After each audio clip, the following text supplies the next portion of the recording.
নমস্কার বন্ধুরা, আজ আমি সুজি দিয়ে একটা মিষ্টি বানিয়ে দেখাবো। তার জন্য গ্যাসের উপরে একটা ফ্রাইং প্যান বসিয়ে দিয়ে তাতে 1 চা চামচ ঘি প্রথমে দিয়ে দিলাম। এবারে ঘিটাকে খুব ভালোভাবে প্রথমে গরম করে নেব। ঘিটা গরম হয়ে গেলে এখানে দিয়ে দেব দুটো ছোট এলাচ। এলাচের মুখটা একটু ফাটিয়ে নিয়েছি, ফাটিয়ে নিয়ে এলাচ দুটোকে দিয়ে দিলাম। দিয়ে ঘিয়ের সঙ্গে একটু কয়েক সেকেন্ড ভাজা ভাজা করে নেব। নিয়ে দিয়ে দেব এবারে হাফ কাপ সুজি। সুজিটাকে ঘিয়ের সঙ্গে খুব ভালোভাবে প্রথমে ভেজে নেব।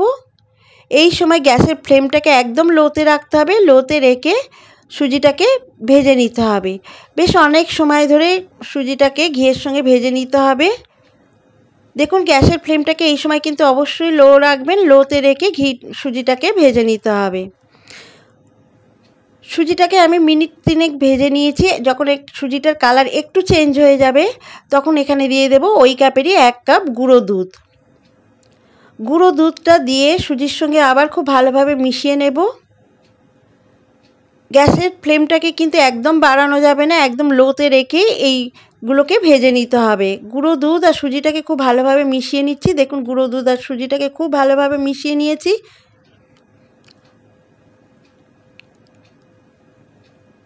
খুব ভালোভাবে মেশানো হয়ে গেলে এখানে দিয়ে দেব মিষ্টির জন্য ওই কাপেরই 1 কাপ চিনি। আমি এখানে বড় দানার চিনিটা দিয়েছি, আপনারা এখানে গুঁড়ো চিনি ব্যবহার করলে বেশি ভালো হবে। আমার কাছে গুঁড়ো চিনি ছিল না, তাই আমি বড় দানার চিনিটাই দিয়েছি। চিনিটাকে দিয়ে সুজি আর গুঁড়ো দুধের সঙ্গে খুব ভালোভাবে ভেজে নিতে হবে। গ্যাসের ফ্লেমটাকে একদম লোতে রেখেই কিন্তু এগুলো সমস্ত কিছু মেশাতে হবে। অনেক সময় ধরে নাড়াচাড়া করে আমি সুজিটাকে ভেজে নিয়েছি। দেখুন সুজিটার কালার একটু একটু করে চেঞ্জ হতে শুরু করেছে। ঠিক আরও একটু ভেজে নিতে হবে। এই গ্যাসের ফ্লেমটাকে লোতে রেখেই কিন্তু এই সুজিটাকে ভেজে নিতে হবে। এবার সুজিটার কালার যখন চেঞ্জ হয়ে যাবে একদম, তখন আমি এর থেকে অল্প একটু সুজি আলাদা বাটিতে একটু তুলে রাখবো। এটা আমার পরে অন্য কাজে লাগবে। বাটিতে আমি অল্প একটু তুলে রেখেছি। তুলে রেখে আবার একটু নাড়াচাড়া করে দিচ্ছি সুজিটাকে ঘিয়ের সঙ্গে। এবার এখানে দিয়ে দেব বড় 1 কাপের দুধ। হাফ কাপ সুজি দিয়েছি, হাফ কাপ চিনি দিয়েছি, হাফ কাপ গুঁড়ো দুধ দিয়েছি। তার সঙ্গে দিলাম আমি পুরো 1 কাপ লিকুইড দুধ। লিকুইড দুধটা দিয়ে খুব ভালোভাবে নাড়াচাড়া করে সুজির সঙ্গে মিশিয়ে নিতে হবে। অনবরত এই সময় নাড়াচাড়া করতে হবে, নাহলে কিন্তু সুজিটা দলা পাকিয়ে যাবে। অনবরত নাড়াচাড়া করে নিচ্ছি। দেখুন এই সময় গ্যাসের ফ্লেমটাকে একদম লোতে বাড়ানো যাবে না, লোতেই রাখতে হবে। লোতে রেখে খুব ভালোভাবে এটাকে দুধের সঙ্গে মিশিয়ে নিতে হবে। এই সময় দিয়ে দিলাম 1 চা চামচ ঘি। ঘিটাকে দিয়ে আবার সুজির সঙ্গে খুব ভালোভাবে মিশিয়ে নেব।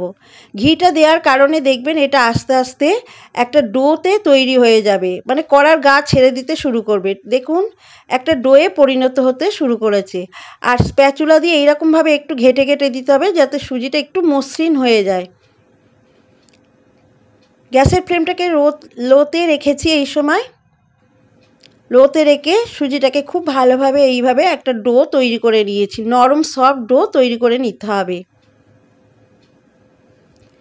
দেখুন কড়ার গা ছেড়ে দিচ্ছে, একদম কড়ার গা ছেড়ে দেবে যখন, তখন বুঝতে হবে যে আমার এই সুজির ডোটা মিষ্টি বানানোর জন্য একদম পারফেক্ট রেডি। এবারে আমি গ্যাসটাকে অফ করে দেব। গ্যাসটাকে অফ করে দিয়ে এই সুজির ডোটাকে একটা প্লেটে নামিয়ে নেব। একটা প্লেটে ঢেলে নিয়েছি। নিয়ে এই সুজির ডোটা এখন খুব গরম আছে, তাই স্প্যাচুলা দিয়ে একটু ঘেটে ঘেটে দিচ্ছি, একটু ঠান্ডা করে নিচ্ছি। খুব বেশি ঠান্ডা করা যাবে না, অল্প একটু ঠান্ডা করে নিতে হবে যাতে হাত দেওয়া যায়, সুজির ডোটাতে হাত দেওয়া যায় সেই রকম একটু ঠান্ডা করে নিতে হবে। এবার দেখে নেব, হ্যাঁ এবারে হাত দেওয়া যাচ্ছে। যখন হাত দেওয়া যাবে তখন এইভাবে অল্প অল্প একটু করে নিয়ে ঠিক এরকম মুঠো করে এরকম নিয়ে নাড়ুর মতো করে 2 হাতের তালু দিয়ে একটা গোল শেপ দিয়ে নিতে হবে। সুজির একটা নাড়ু তৈরি করে নিতে হবে, ঠিক আমরা যেভাবে নারকেল নাড়ু তৈরি করি। হাতে অল্প অল্প করে নিয়ে একটু এরকম করে 2 হাতের তালু দিয়ে নাড়ুর মতো করে, একদম যেরকম নাড়ু করি আমরা ঠিক এইভাবে নাড়ুর মতো করে গোল গোল, নাড়ুর থেকে একটু বড় হবে সাইজের এই মিষ্টিগুলো। দেখুন আমার সবগুলো সুজির এই মিষ্টি তৈরি করে নেওয়া হয়ে গেছে। আমার হাফ কাপ সুজি দিয়ে এতগুলো মিষ্টি তৈরি হয়েছে। দেখুন একদম নারকেল নাড়ুর মতো দেখতে লাগছে। আর এটা খেতে অসাধারণ সুন্দর হয় বন্ধুরা, দারুণ লাগে। এই সুজির মিষ্টি বা সুজির নাড়ু যেটাই বলেন না কেন, দারুণ খেতে হয়। এইভাবে আপনারা বাড়িতে বানাবেন, দারুণ লাগবে খেতে। আর এই নাড়ুগুলোকে বা সুজির মিষ্টিগুলোকে আরও একটু দেখতে ভালো লাগার জন্য আমি ডেকোরেশন করে নেব। তার জন্য আমি যে অল্প একটু সুজি, ভাজা সুজি সরিয়ে রেখেছিলাম বাটিতে, সেইটা একটা করে নাড়ু নেব, তার মধ্যে নিয়ে এইভাবে হাত দিয়ে একটু কোট করে নেব।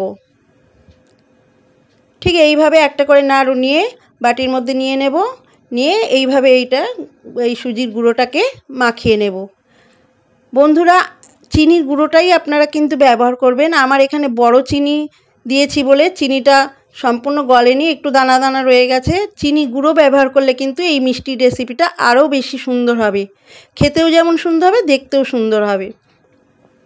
আপনারা পারলে চিনিটাকে গুঁড়ো করে নিয়ে চিনিটাকে দেবেন। প্রত্যেকটা নাড়ু আমি ঠিক এইভাবে এই সুজির গুঁড়ো দিয়ে একটু কোট করে নিচ্ছি। ঠিক এইভাবে কোট করে নিতে হবে প্রত্যেকটা নাড়ু।